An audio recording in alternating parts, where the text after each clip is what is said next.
I mean, where am I? I mean, Wicked comes out next week, which I definitely cannot wait for. I mean, yeah, I am in this CPS setting right now. I mean, yeah. I mean, the I am gonna open the door. Maybe the CPS setting will actually change, which maybe I think it will actually. But yeah, I did do this in my first re-review on this movie on February 2nd of 2021. So yeah, so I'm gonna open the door right now. So yeah. Oh, I think I'm not at home anymore. Wait, I'm not at home actually, which honestly, yeah, even though the CPS setting actually changed actually. So yeah. So today, guys, I am going to be doing my second re-review on The Wizard of Oz for its 85th anniversary, and also for next Friday, which I know that the new Wicked movie is going to be coming out next Friday on November 22nd, which I definitely can't wait for that movie. Which yeah, I'm definitely hyping it up as well, and yeah, yeah, I did do that little skit I did in the beginning, which is really great actually, and also yeah, but also yeah. So today, guys, I'm gonna be re-reviewing The Wizard of Oz today, the second time, leading up to the new Wicked movie coming out next Friday on November 22nd of next year. I meant to say on November 22nd of this year of 2024. So yeah, guys. So yeah, guys. So I am gonna go right over here and say cue the intro actually. So yeah. Speaking of which, I'm gonna be doing right now actually. So yeah. Cue the intro.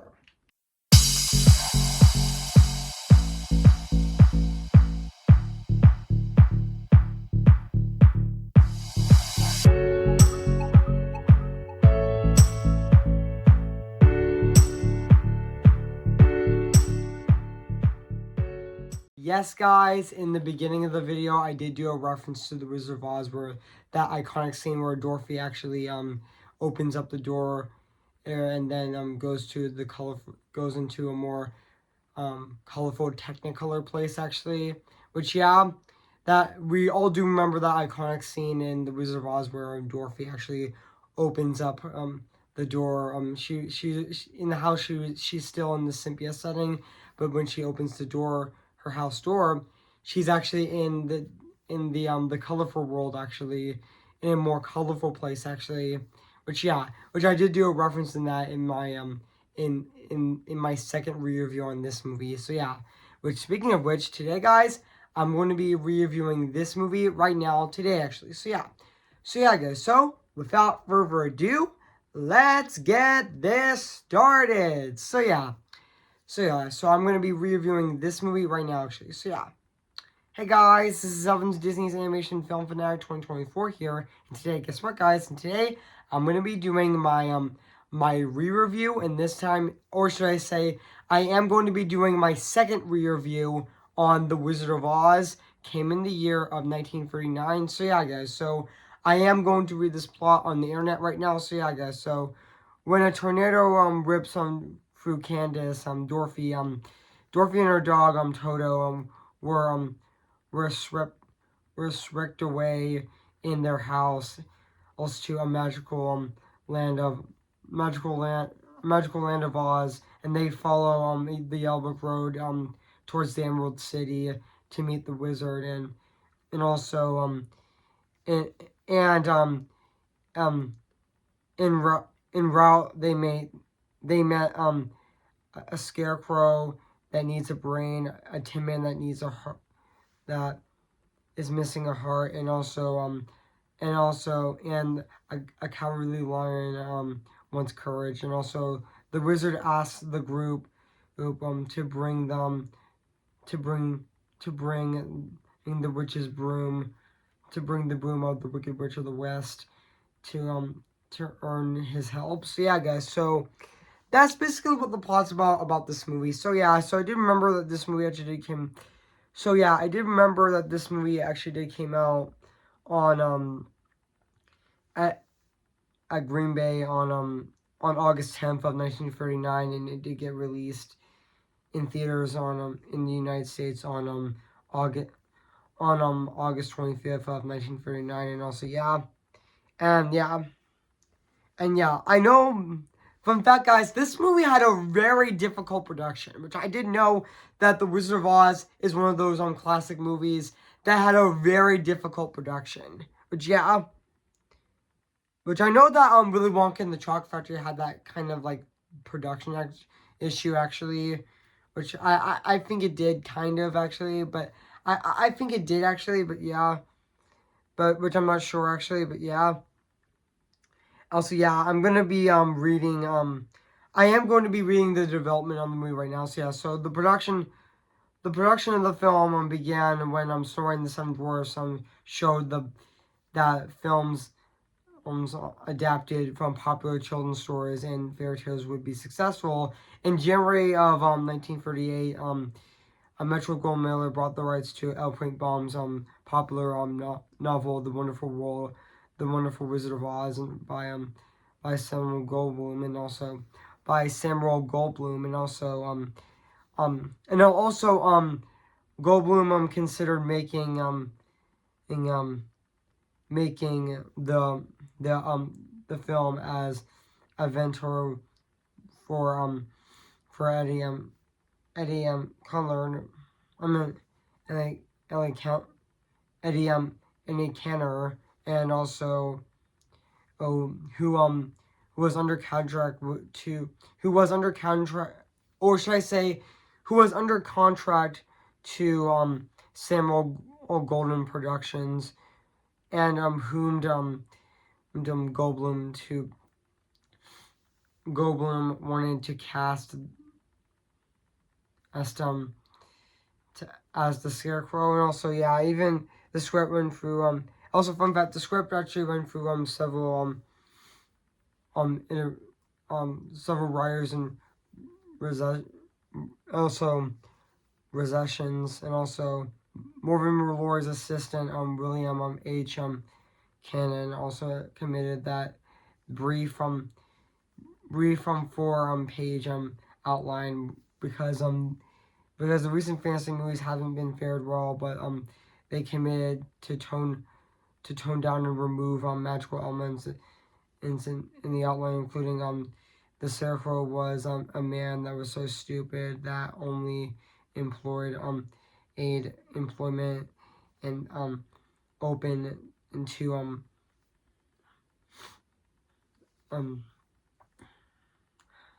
sorry, I'm just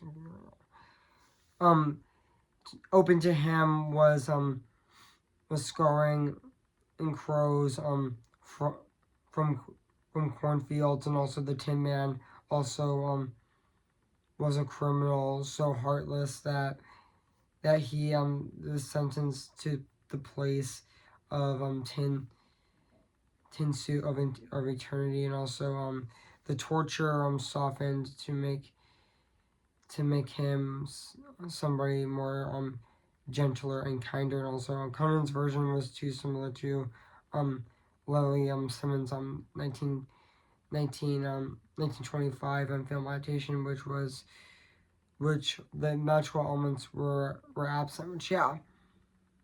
And also I did know that fun fact casting of the movie, which also yeah. And also fun fact, originally the filmmaker, even the filmmakers went through several actresses for Dorothy, but they were originally going to have Shirley Temple play Dorothy, but until they realized her singing, even though yeah they did cast Judy Garland to play Dorothy, but they were considering to replace her with Shirley Temple, but because the executives at MGM felt like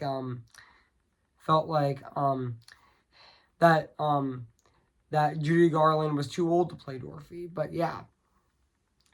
But until they realized her Temple singing, that they decided, you know what, let's have Judy Garland play Dorothy, which yeah. But also, oh yeah, even yeah, this movie actually had a and also afterward LaRoy hired screenwriter Herb J. Mugson, which sorry I mispronounced that name, but his last name, but that's okay, who also read a 17 page draft of the Kansas scenes. Also, a few weeks later, Mark delivered a further 56 pages, and also Leroy also hired Nicole Legly and also Organ and Tash to write spare versions of the story as well. But yeah, even though they did they actually did complete the final draft of the script on October 8th of 1938. Also, following Norman several rewrites, and also yeah, but also yeah, but also yeah, but also but yeah, but I know that fun fact, guys, Buddy Epson was supposed to play the Scarecrow, and Ray Bolger was supposed to play the Tin Man, but because Ray Bolger Ray Bolger felt like he was more suited to play Scarecrow because of his more rubber legs, was a lot more suitable for the Scarecrow than the Tin Man, because the Tin Man's more limited. Which also but but I know that fun fact, guys, I did know that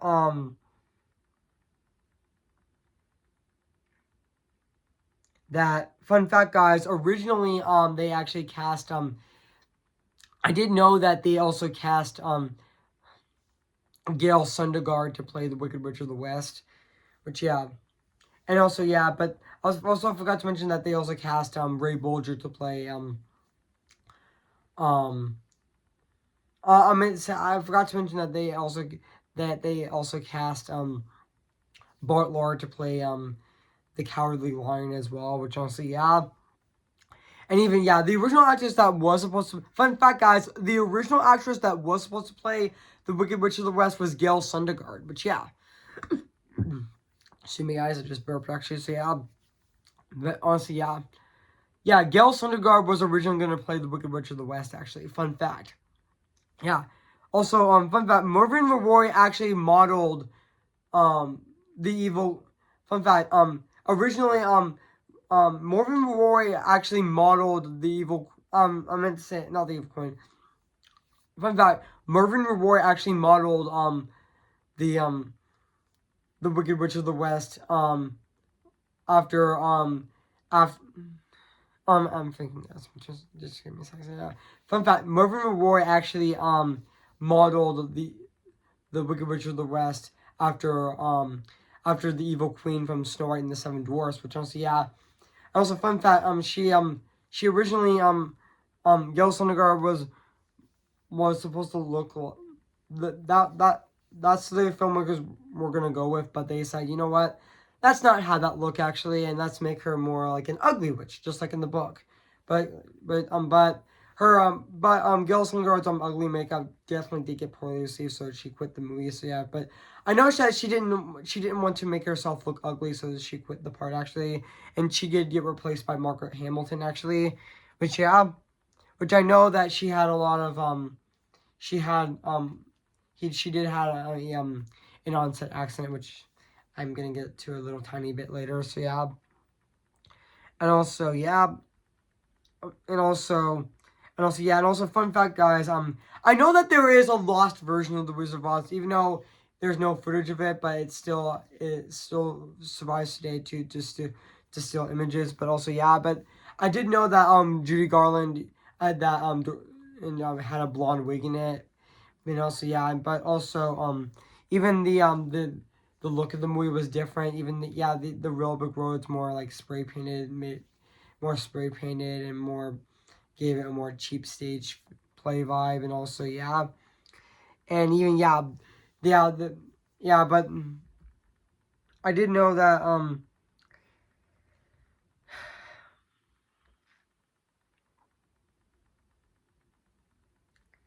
that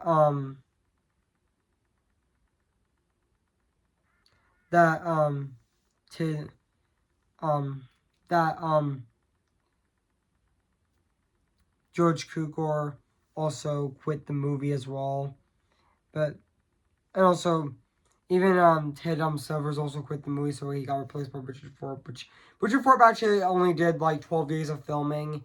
But yeah, even though I did know Ray Bolger, I meant to say Buddy Epson, that was supposed to play the Tin Man, also had like aluminum dust, so he actually inhaled it, and then he honestly can't breathe. Actually, during actually the 12th day, he couldn't of filming, he couldn't breathe, so he went to the hospital actually, and his skin actually turned blue, which was honestly really which is honestly really heartbreaking actually, which honestly and also very shocking as well. But yeah, but even though but also Richard Thorpe actually left the movie due to the fact that the studio weren't impressed with his version actually. But also, when studio executives actually saw the a rough cut of the movie that Richard Thorpe was making, they weren't that impressed actually, because it lacked the childhood innocence actually as well. So they decided, they were considering cancel it, but they decided, you know what, let's continue on making the movie. Which but also but they were expecting Buddy Epson to return to the set, but he was still recovering in the hospital. But even though his voice would still be heard in the song, we're off to see the Wizard actually, which but when you watch the second version of the first version of We're Off to See the Wizard, and the fourth version of We're Off to See the Wizard, you can still hear Buddy Epson's voice actually, which honestly but he did get replaced by by Jack Haley, which honestly but instead the filmmakers decided to not use aluminum dust anymore, so they decided to use aluminum paste instead. But even though Jack Haley would have a very nasty eye infection, so he decided to took off a bit to allow it to heal actually. So and even though the first scene that got to be refilmed was Dorothy encountering with the Scarecrow actually. And also even though Richard Thorpe did get replaced by Victor Fleming, who was going to make Gone with the Wind actually. But but also which I know that the bulk of the Technicolor sequences were long and exhausting, and ran the process over 6 months from October of 1938 and March of 1939, which also was very exhausting for the actors. And also and I also forgot to mention that Margaret Hamilton did get an on-set accident where in the scene where the Wicked Witch of the West actually disappears from Munchkin Land, when she actually says that iconic line, "I'll get you, my pretty, and your little dog too," and then she actually disappears in a cloud of smoke. And also, fun fact, one take was done and it was perfect, but they decided to do a second take. But unfortunately, Margaret Hamilton was standing on the platform. But also, unfortunately, they actually got up. They actually put on the flames too early, that Margaret Hamilton had to go to the hospital for 6 weeks where she recovered actually. But honestly, even though fun fact, Betty Danko actually did her stunt work actually, which honestly but even though which honestly that was honestly very that was honestly very yeah, that was honestly very shocking that she did get engulfed with the flames actually, which that was honestly very heartbreaking as well. And she did suffer severe burns to her face and hands actually. But also and also fun fact guys, originally the song "Somewhere Over the Rainbow" was cut from the movie, but because the executives felt like it just slowed the movie down. So they decided that the songwriters decided the songwriters um the songwriters has decided that the song stays or you go, which actually, so yeah, just like The Little Mermaid actually, where Jeffrey Katzenberg tried to remove Part of Your World, but Glenn Keane decided to put it back in the movie. But yeah, but also which also yeah, and also. And also, fun fact, Barry Danko, which is actually Margaret Hamilton's stunt double, also did was also flying on a broomstick with a wire, but also would also but also while she was injected into the air, she actually, but the broom exploded actually, and flying her into the air actually. I mean also the broom exploded that no, that's like then I'm sorry, but the broom actually exploded that she actually flew, and then she actually flew across, and then broke her leg, like actually, but she had to like, but thankfully she did make a full recovery actually, which honestly yeah, she did get an injury actually, but yeah. But also I forgot to mention also the actors who played the Munchkins, the Munchkins in this movie would constantly get drunk and also pick up Judy Garland actually, but yeah, and also even the scene, even yeah, also fun fact um Margaret Hamilton's witch makeup was made of copper, which was so toxic that she couldn't eat solid food, so she had every time she honestly she the filmmakers decided to not give her like solid foods, that the fears that it can actually, then the makeup can actually get into her to get in her to, to actually get into the food and be digested, so she had to consume things through straws actually.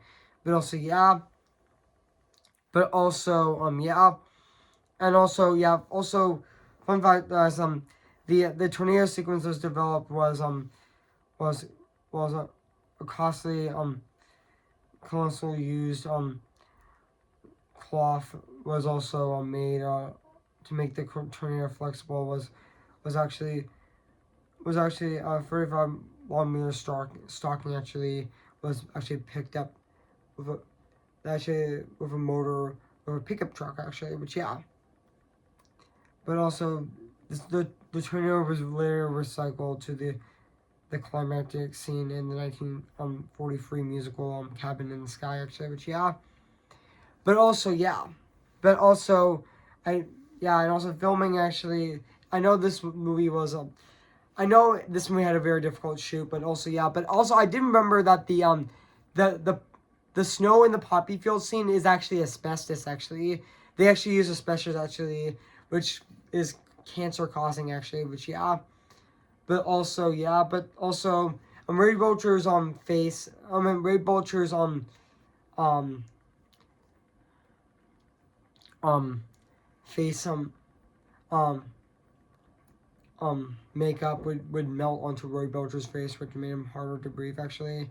But also fun fact guys, didn't you know that Bart Lahr's lion costume was actually made out of real lion skin actually, which yeah.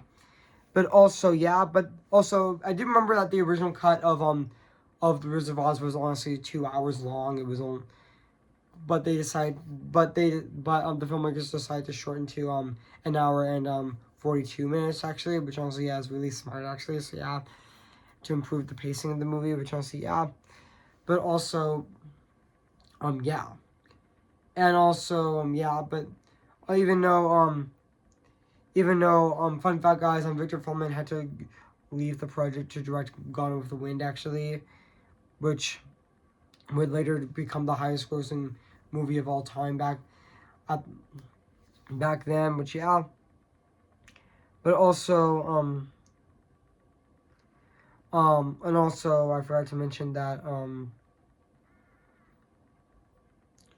that Edwin was originally going to play the wizard, but he felt like the role was too small, so Ross Burley also played the role as well, which he actually played out like multiple roles in this movie as well, which honestly, yeah.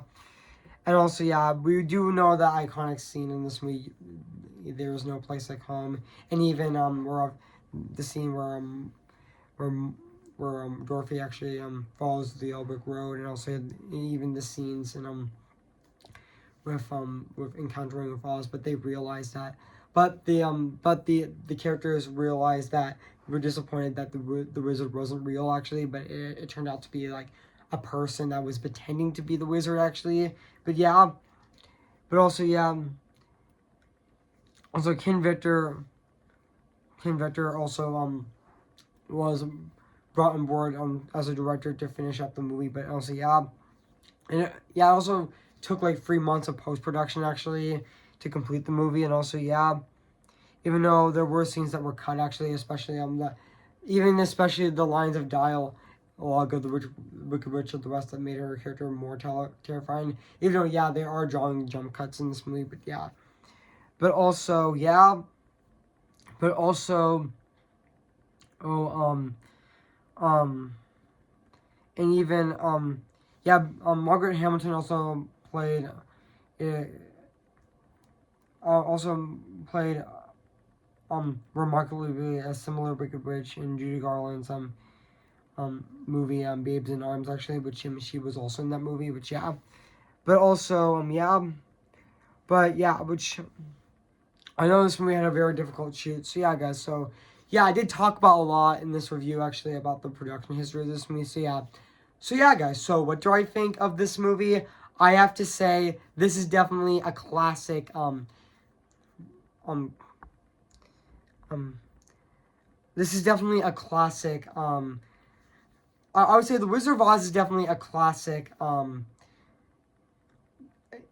would say a classic and a masterpiece actually, but yeah, and also yeah, even though the movie flopped back then, even though it was critically acclaimed actually, but it unfortunately flopped. But yeah, but also yeah, even the cast in this movie, like Judy Garland as Dorothy was also fantastic, and also it also started her career actually. Yeah, this movie actually got her into fame actually, and even Frank Morgan, and even and as Professor Marvel and The Wizard of Oz, which yeah, even though he played Professor Marvel in the first part of the Wizard of Oz, and also I meant to say the first act of the Wizard of Oz, which yeah, even characters like Ray Bolger as the Scarecrow, and even Burt Lahr as the Cowardly Lion, and even Jack Haley as the Tin Man were definitely great in this movie, and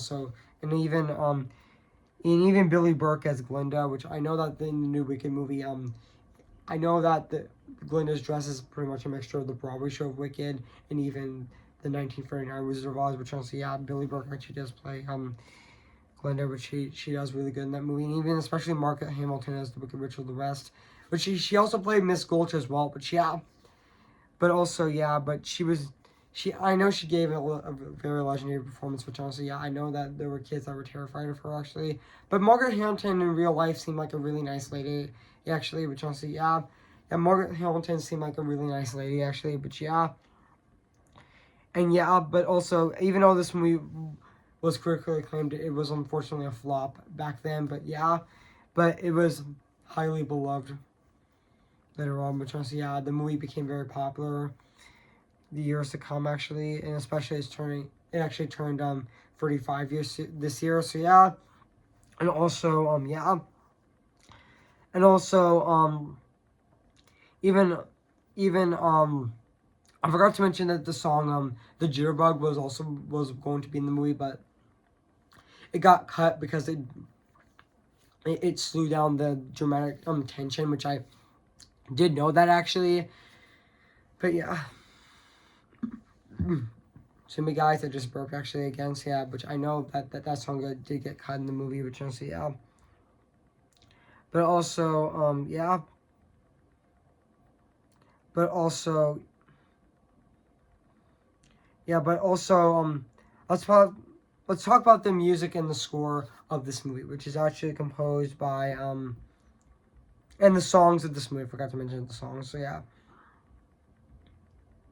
Which is the song, the score in this movie is composed by Patrick Steer, which to be honest, I thought the score of this movie is definitely fantastic and really phenomenal at the exact same time as well. So yeah, and now let's talk about the songs of this movie. Don't forget that legendary song "Somewhere Over the Rainbow."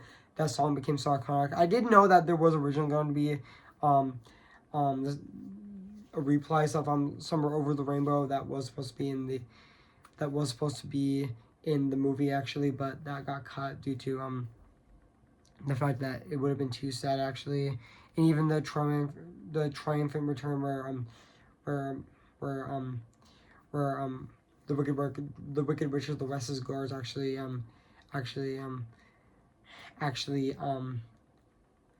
do a triumphant return with with um with Dorothy and his and the Cowardly Lion and Tin Man and the Scarecrow actually go back to the wizard actually, but yeah, but that got cut actually, because yeah, that got cut actually, but yeah, but also yeah, but also yeah, even there's also iconic songs in this movie like Munchkin Mill, Ding Dong the Witch is Dead, and even I Only Had a Brain, and even though I Only Had a Heart, and even I If I Only Had the Nerve, and I Only Had the Nerve actually, and even the merry old land of Oz, and even we're off to see the wizard actually. There were definitely iconic songs in this movie as well. So yeah, guys. So now let's talk about the production design of this movie, which honestly does still hold up to this day. 35 years later, it still is absolutely phenomenal and very fantastic at the exact time, which honestly, yeah. But yeah, I know this might be the longest review on my channel ever on my channel, which I honestly don't care actually, but yeah. Which I'm honestly happy to have the longest review on my channel actually. Yeah, this is actually going to be the longest review on my channel actually, but I don't care what they're going to say, so yeah. But honestly, yeah, the production design definitely does look fantastic. I mean, yeah, the Technicolor scenes are very innovative, which also, yeah, this movie was innovative for its time, actually, which I know. The songs actually, yeah, fun fact, guys, the songs in this movie actually tie into the story, which I do know that, so yeah. But also, yeah, so yeah, guys, I mean, the Technicolor scenes in this movie definitely look fantastic, actually, so yeah. So yeah, I mean, I have nothing else to say about this movie because so yeah, guys, so I have nothing else to say about this movie because this review has been long enough. So yeah, guys. So if you haven't seen The Wizard of Oz, where you've been, I recommend it. So yeah. So yeah, guys. So I'm gonna give The Wizard of Oz 10 out of 10 spectacular. Okay. Now I'm back in the Symbia setting. I mean, yeah, which even though I was in the Symbia setting in the beginning of the video, so yeah, which is a little skit I did in the beginning of the video. So yeah, guys. So yeah, guys, so what do you think of my second review on The Wizard of Oz? So yeah, guys, so make sure to comment, like, and subscribe my channel, and make sure to like this video. So yeah, guys, so stay tuned for my re-review, short review on Gurgi's Game, which will be coming out on Tuesday, November 19th of this year. So stay tuned for that, and also stay tuned for next Friday, which I'm going to be doing my re-review on Mulan, which I'm going to be reviewing on Friday, November 22nd of 2024, the same day that the new Wicked movie comes out. So yeah, guys, so before I go, I am going to sing for you guys right now. So yeah. Who's your favorite fearless hero? Who's your favorite fearless hero?